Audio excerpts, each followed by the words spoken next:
नोरमा group, जो सोचता है वो करता है। आपके अपने सपनों का आशियाना। नमस्कार, आप देख रहे हैं भारत लाइव। मैं हूँ शिवांगी आपके साथ। दोस्तों, कभी-कभी कुछ कदम ऐसे होते हैं जो चलते तो खामोशी से है, लेकिन उसकी आहट पूरे सिस्टम को हिला देती है। और कुछ ऐसा ही हो रहा है बिहार में। जी हाँ, बिहार की सियासत में वो हलचल ने लेकर पटना तक सबको सोचने पर मजबूर कर दिया है। बंगाल चुनाव से ठीक पहले क्या बिहार में कुछ परिवर्तन होने वाला है? क्या नीतीश कुमार की हालिया यात्रा सिर्फ एक संयोग है या इसके पीछे छुपी है कोई बहुत बड़ी पॉलिटिकल स्क्रिप्ट? आज इस स्पेशल प्रोग्राम में हम उस इनसाइड स्टोरी को सामने लाएंगे जिसने सत्ता की गलियारों में होश उड़ा दिए हैं। और इस राज को समझने के लिए हम जुड़े हैं बाबा के साथ। बाबा, आपका बहुत बहुत स्वागत है। Thank you. बाबा, नीतीश कुमार की जो ये यात्रा होने वाली है उसको लेकर कई सारे सवाल उठ रहे हैं। तो क्या कुछ है इसके पीछे की कहानी, जरा बताइए। देखिए शिवांगी, सबसे बड़ी बात है कि नीतीश कुमार तो ये कोई पहली यात्रा उनकी नहीं है जिस पर बहुत ज़्यादा लोगों को चिंता करने की ज़रूरत है या फिर इस पर बहुत ज़्यादा कुछ निकालने की ज़रूरत है। नीतीश कुमार ने अक्सर यात्राओं का एक सिलसिला शुरू रखा है और जी। वो अपने इस 20 साल के कार्यकाल में या फिर उससे पहले भी जो इस तरह से लगातार वो यात्राओं में रहे हैं और यात्राओं के माध्यम से वो आम लोगों से कनेक्ट होते हैं, ये जी। उनके एक राजनीतिक स्ट्रेटजी का हिस्सा भी है और इससे वो लोगों से मिल करके लोगों में अपनी पैठ जो है या जो लोग चाहते हैं उन बातों को सुनते समझते भी हैं। आपको जी। याद होगा कि 2024 के चुनाव से पहले भी वो यात्रा किए थे जिसका फायदा उनको 2024 और 25 दोनों में देखने को मिला। इससे बिल्कुल। पहले भी नीतीश कुमार ने यात्राएं की है, लेकिन यात्राओं से भी अलग एक मैं बात करने जा रहा हूं और ये बात है कि जिस तरह से बिहार में किसी भी समय ये कहा जा रहा है कि सत्ता परिवर्तन हो सकता है, विपक्ष का परिवर्तन हो सकता है, ये बातें बिल्कुल। लगातार आप सुन रही होंगी। लेकिन बिल्कुल। इसके पीछे की आखिर इनसाइड स्टोरी क्या है?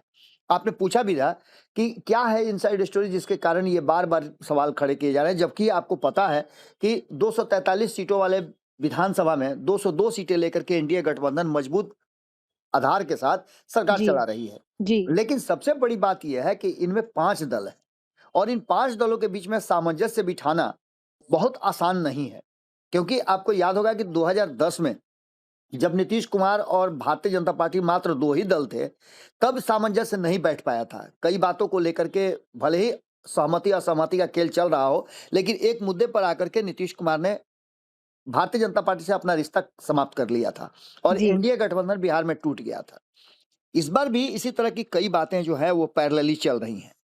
मकर संक्रांति को लेकर के कहा जा रहा था कि मकर संक्रांति अब तो मात्र 24-48 घंटे का समय रह गया है। इस जी। 48 घंटे में बिहार की राजनीति किस तरह से करवट लेगी? इस बीच में मुलाकातों का सिलसिला जारी है। कई नई बातें आपको सुनी होंगी। आपने सुना होगा कि कई पुराने लोग हैं जो जिसकी खबर मैंने भी किया है कि कई पुराने लोग हैं जो नीतीश कुमार के संपर्क में हैं और नीतीश कुमार के साथ आने के लिए तैयारी शुरू कर रहे हैं। जी। एक तरफ मुख्यमंत्री नीतीश कुमार पूरे फुल फॉर्म में नजर आ रहे हैं इंटरनली, लेकिन एक्सटर्नली नीतीश कुमार कोई भी बयान नहीं दे रहे हैं। मीडिया से भी दूरी बना करके रख रहे हैं और उनके लोग भी इन सब बातों से बचते हुए दिखाई दे रहे हैं। सब बिल्कुल। कुछ ठीक होने का जो स्वांग है वो रचा जा रहा है। तो क्या सब कुछ ठीक-ठाक है, स्वांग है या फिर हकीकत है? इस बात को जब पड़ताल करने के लिए आप जाइएगा, तो आपको सीधे नजर आएगा कि नीतीश कुमार के इर्द-गिर्द जो एक दायरा रहता था 5-6 लोगों का, वो जी। दायरा अब आपको नजर नहीं आता होगा। नीतीश कुमार या तो अपने सुरक्षा कर्मियों के साथ, अपने कुछ निजी सहायकों के साथ या फिर विजय चौधरी के साथ जी। नजर आते हैं। वरना बाकी के जितने भी लोग उनके इर्द-गिर्द हुआ करते थे, वो सब आजकल उनसे दूर रहा करते हैं। अब इस बात को लेकर के 16 जनवरी के बाद किसी भी दिन समृद्धि यात्रा की घोषणा की जा सकती है, जिसके कार्यक्रम की भी बात कही जा रही है। अब तो उसकी भी चर्चा शुरू हो गई है कि क्या कुछ होने वाला है। इस बीच आपको बता दें कि जी। एक तरफ नीतीश कुमार की ये सब कुछ जो साइलेंटली चल रहा है, दूसरी तरफ नेता प्रतिपक्ष तेजस्वी यादव लगभग 40-45 दिनों के बाद वापसी किए हैं पटना और जी। वापसी करने के बाद उन्होंने किसी भी तरह की कोई टिप्पणी करने से अपने आप को रोका है। उन्होंने कहा है कि 100 दिन के बाद वो बात करेंगे। तो क्या 100 दिन के भीतर जो मैं बार-बार इस बात को कह रहा हूं कि नीतीश कुमार ने 100 दिन का टारगेट अपने सहयोगियों को, अपने मंत्रियों को और अपने गठबंधन के साथियों को दिया है। उस 100 दिन में नीतीश कुमार कोई बड़ा फैसला लेने वाले हैं। तो इसके पीछे एक बड़ी कहानी चल रही है। आपने सुना भी होगा कि निशांत को लाने की और निशांत को प्रभार देने की बात कही जा रही थी। बिल्कुल। इस बीच में आपने देखा होगा कि 2-3 बातें और महत्वपूर्ण हुई हैं। एक तरफ जहां मनीष वर्मा और संजय झा, ये दोनों दो धुरी हुआ करते थे। इन दोनों को आपने एक साथ देखा होगा। आज तक उनकी तस्वीरें मैंने पहली बार देखी है जो दोनों एक साथ इस तरह से आत्मीयता से मिल रहे हैं। इससे पहले इस तरह की तस्वीरें कभी ललन सिंह और आरसीपी सिंह की देखी गई थी, कभी ललन सिंह और उपेंद्र कुशवाहा की देखी जाती थी, कभी इसमें अशोक चौधरी और ललन सिंह की देखी जाती थी, या संजय झा और अशोक चौधरी की देखी जाती थी। ये अक्सर जनता दल यूनाइटेड में होता रहा है और यही कुछ बातें हैं जो मजबूर करती हैं कि क्या कोई बड़ा परिवर्तन होने वाला है, इसके पीछे की इनसाइड स्टोरी क्या है। तो सबसे बड़ी बात है कि जिस तरह से तेजस्वी यादव की वापसी के बाद चुप्पी और शिवानंद तिवारी का बयान, ये दोनों दो बातें हैं। और शिवानंद तिवारी के बयान पर शिवानंद तिवारी ने एक सलाह दिया, एक मशवरा दिया। उस मशवरे के बाद जिस तरह से राजद के तरफ से मुख्य प्रवक्ता जो हैं उनका बयान आ गया और उस पर तुरंत उन्होंने कॉन्डेम किया या कॉन्ट्राडिक्ट किया, उसको लेकर के अब बातें शुरू हो चुकी हैं। दूसरी तरफ आपने देखा होगा कि कांग्रेस जो है वो एक अलग राजनीति पर काम कर रही है। कांग्रेस की राजनीति आपने देखा होगा, वो कह रही है कि अब वो किसी का पिछलग्गू बन के नहीं चलेगी।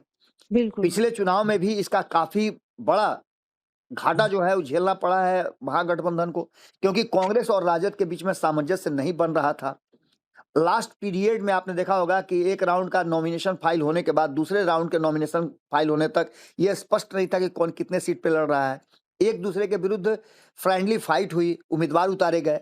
ये सारी चीजें कहीं ना कहीं इस बात की तरफ इशारा कर रही है कि क्या, जो मैं बार बार ये बात कह रहा हूं कि बिहार में नीतीश कुमार प्लान बी और सी पर काम करना शुरू कर चुके हैं।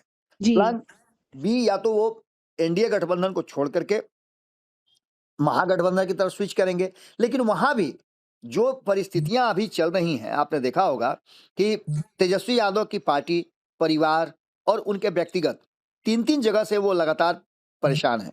फिलहाल 3 समस्याओं से वो निश्चित रूप से जूझ रहे हैं। एक तरफ जहां कोर्ट का मामला चल रहा है, आपने देखा होगा कि चार्जशीट फाइल होने के बाद अब आरोप भी गठित होने लगे हैं, आरोपी माना गया है उन्हें और उस पर अब सुनवाई होने शुरू हो रही है। बिल्कुल। तो पूरा परिवार एक वहां फंसा हुआ है। दूसरी तरफ परिवार के भीतर एका नहीं है, तो अब परिवार बिखर गया है। कई लोग कई खेमे में बट गए हैं। कई मुद्दों को लेकर के आपने देखा होगा रोहिणी आचार्य का बयान, या फिर तेज प्रताप यादव का अपना एक जो दही चूड़ा भोज का एक नया कार्यक्रम जो शुरू हुआ है, जिसमें वो सभी से मिल रहे हैं अपने परिवार के लोगों को छोड़ करके। तो ये सभी बातें, और उसके साथ साथ जब तेजस्वी यादव आते हैं 40-42 दिनों के बाद, तो उनके अगवानी में अगुवाई के लिए कोई भी उनका विधायक खड़ा नहीं होता है। ये सभी बातें कुछ ना कुछ कहानी तो जरूर कह रही हैं। ऐसे में मुझे जो लग रहा है कि कहीं ऐसा तो नहीं कि एक बार फिर से विपक्ष की भूमिका बदल जाएगी। विपक्ष की भूमिका बदलने से मेरा तात्पर्य है कि गैर भाजपा और गैर राजद अगर सरकार बनने की स्थिति उत्पन्न होती है, तो क्या नीतीश कुमार इस दिशा में पहल करेंगे? क्योंकि इसके पीछे कई कहानियां हैं। एक कहानी तो उनकी मुलाकात चिराग पासवान से हुई है। हालांकि इस मुलाकात को एक अनौपचारिक मुलाकात बताई जा रही, बताया जा रहा है कि नए साल का अभिवादन देने, आशीर्वाद लेने गए थे। लेकिन पॉलिटिशियंस का मुलाकात इतना आसान होता नहीं है। राजनीतिक बातें तो होती ही हैं। कई एंगल पर चिराग पासवान ने अपने लोगों से बातचीत भी किया है, इंटरनल मीटिंग किए हैं नीतीश कुमार से मुलाकात के बाद, और उसके बाद उन्होंने कुछ लोगों को कुछ जिम्मेवारियां भी दी हैं। जैसे वेद प्रकाश को आपने देखा होगा, वेद प्रकाश पांडे उनकी पार्टी के यूथ के अध्यक्ष हुआ करते थे, उनको एक बड़ी जिम्मेवारी उन्होंने दी, संयोजक बना दिया है। जो लगातार उनके साथ आपने देखे होंगे कि मुख्यमंत्री से जब भी वो मिलने जाते हैं तो वेद प्रकाश उनके साथ हुआ करते हैं। तो ये सारी बातें कहीं ना कहीं इस बात की तरफ इशारा कर रही है कि कुछ नई कहानी रची जा रही है भीतर खाने में क्या। दूसरी तरफ उपेंद्र कुशवाहा की पार्टी में 3 विधायक नाराज चल रहे हैं, उनका भी वेट हो रहा है कि खरमास के बाद क्या करेंगे। उपेंद्र कुशवाहा दिल्ली से पटना तक की दौड़ लगा रहे हैं, लेकिन उनका कोई सुन नहीं रहा है। उनके चेहरे पर हवाइयां उड़ रही हैं। बेटा को उन्होंने मंत्री बनाया है, उसको लेकर के भी वो परेशान चल रहे हैं। इस बीच में नीतीश कुमार की पार्टी से कई पुराने लोग जुड़ेंगे, ये भी खबर आपने सुनी होगी। अब इस पूरी कहानी में और नीतीश कुमार की यात्रा 2005 से जो यात्रा का सिलसिला शुरू हुआ नीतीश कुमार का, उसमें उन्होंने कई यात्राएं की। उन्होंने प्रगति यात्रा की, उसके बाद विकास यात्रा उन्होंने निकाला। लोगों से सीधे संवाद करते हैं, जिसमें उन्होंने प्रवास यात्रा, विकास यात्रा, सेवा यात्रा, संकल्प यात्रा, अधिकार यात्रा, संपर्क यात्रा, निश्चय यात्रा, विकास कार्यों की समीक्षा के लिए, जल जीवन हरियाली के लिए, समाज सुधार के लिए, समाधान के लिए, उसके बाद प्रगति के लिए, और इन सभी यात्राओं का कुछ न कुछ फायदा उनको मिला है। जो मैं पहले भी बता चुका हूं। इस बार जी की यात्रा और बिहार की राजनीति दोनों तरफ एक कहीं ना कहीं तारतम्य जरूर जुड़ रहा है। दूसरी जी सबसे महत्वपूर्ण बात कि बंगाल चुनाव से पहले ऐसा लगता है, मुझे जो लग रहा है कि नीतीश कुमार कोई बड़ा फैसला ले सकते हैं, क्योंकि इस जी बड़े फैसले को लेने के पीछे कहीं ना कहीं आने वाला वो 2029 का चुनाव हो, या फिर जो जिस पोजीशन में अभी जदयू है, जिस जदयू को समाप्त होने की बात कही जा रही थी, ये एक अवसर आया है नीतीश कुमार के पास भी, जहां से अपनी पार्टी को और ज्यादा कस सकते हैं, संगठन को और मजबूत बना सकते हैं, नए लोगों को जोड़ करके या पुराने लोगों को बुला करके जो उनके गुडफेथ में कभी रहे हैं, जिनके साथ समय समय पर अच्छी बातें भी हुई हैं और बीच बीच में विचारों का आदान प्रदान में कहीं दिक्कत भी हुई है, तो ये जी सारी चीजें जोड़ घटाव करके ली जा रही हैं। दूसरी तरफ कांग्रेस का रुख क्या होता है, क्योंकि कांग्रेस मात्र 6 ही विधायक उसके हैं, लेकिन आने वाले समय के लिए देश भर में अगर आप किसी राष्ट्रीय पार्टी के साथ कोई गठबंधन बनाते हैं तो आपके आगे के चांसेस बढ़ जाते हैं, क्योंकि कई राज्यों में कांग्रेस की भी सरकार है और उसकी अच्छी खासी पैठ है। जी बिहार में कांग्रेस कमजोर हुई है, उसके पीछे का कारण कहा जाता है कि राजद के पीछे पीछे चलना उसकी सबसे बड़ी मजबूरी रही है, और इस मजबूरी के कारण कांग्रेस कमजोर हुई है। तो जी कांग्रेस ने भी आने वाले समय के लिए, जिस चुनाव में आपने देखा भी होगा कि कहीं ना कहीं राहुल गांधी को आगे करने पर कांग्रेस का फोकस ज्यादा है, न कि बिहार में उसकी सरकार बन जाए।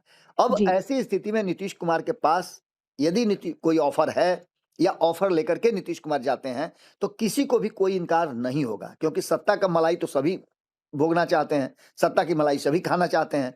ऐसे में एक बात तो तय मान के चलिए कि पश्चिम बंगाल और उत्तर प्रदेश, ये 2 चुनाव भारतीय जनता पार्टी का प्राइड है, और यहां से भारतीय जनता पार्टी अगर दोनों राज्यों में जीत दर्ज कर जाती है तो फिर भारतीय जनता पार्टी को रोकना मुश्किल होगा, क्योंकि जी बिल्कुल बिहार और बंगाल यही 2 राज्य है जो भारतीय जनता पार्टी के पैरों में बेड़ी, या फिर कहिएगा कि उसके उसके अश्वमेघ का जो घोड़ा है उसको रोकने का काम करती है, और ये जी काम लवकुश ही कर सकते हैं।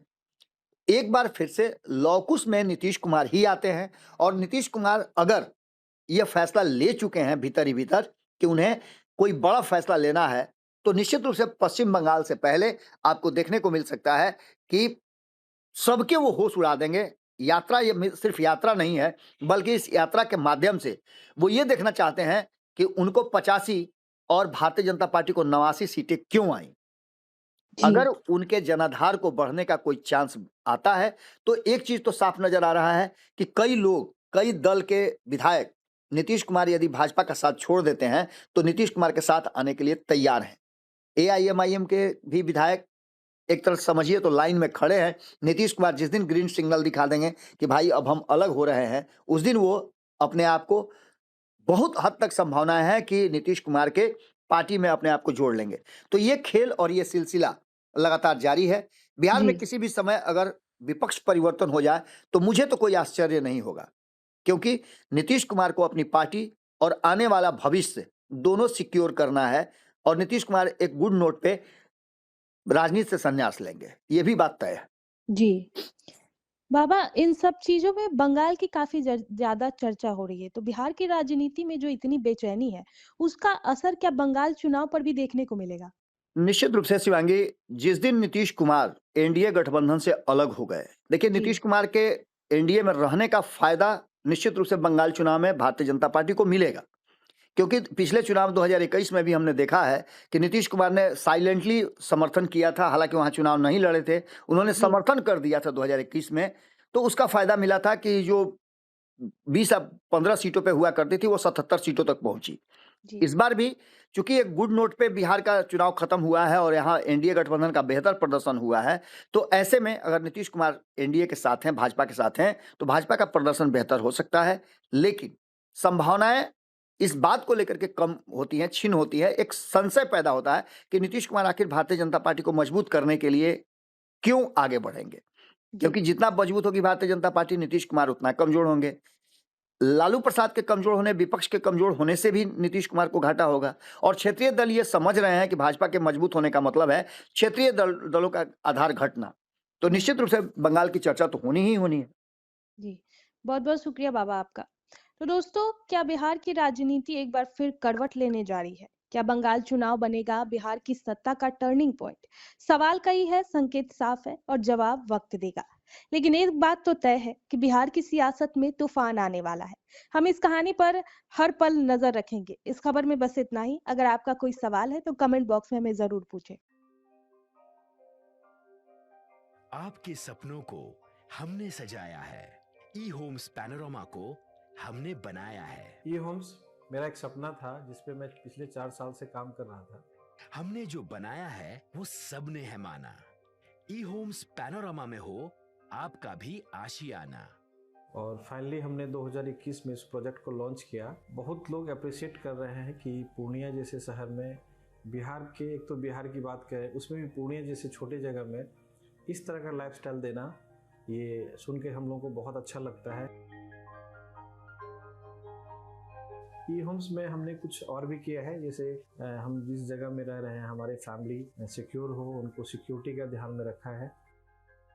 आपकी सुविधा और सुरक्षा आपके लिए खास है, ये आपका विश्वास है। इसमें आर्टिफिशियल इंटेलिजेंस का 7 लेयर सिक्योरिटी का हमने इस्तेमाल किया है। लस ग्रीन कैंपस को बनाया है। यदि हमारा बाउंड्री वाल है तो वो वर्टिकल गार्डन है। ये जितनी भी फैसिलिटी होता है एक इंटरनेशनल टाउनशिप में ई होम्स है, ये हम लोग विश्वास नहीं कर पा रहे हैं। जो भी हमारे मित्र दोस्त या जो भी हमारे बाहर आते हैं तो हम लोगों को बहुत अच्छा सुनने को मिलता है और बहुत अच्छा क्रेडिट मिल रहा है। वो सारा हमने सिर्फ एक बिल्डिंग नहीं बनाया, हमें एक बहुत अच्छा लाइफस्टाइल दिया ई होम्स में, और मेरा एक सपना था जिसको मैं आज फुलफिल होते हुए देख रहा हूँ। ये आपका आवास है। ई होम्स पैनोरामा में अब आपका निवास है। E Homes Panorama, luxurious lifestyle redefined. Panorama group, जो सोचता है वो करता है।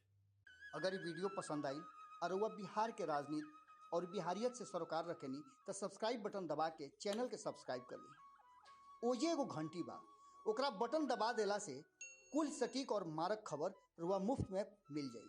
अगर रुआ पत्रकारिता के हमनी के नया प्रयोग में सहयोग कर चाहतानी तो ज्वाइन बटन दबा दी। पेटीएम नंबर नोट कर ली 9386816700।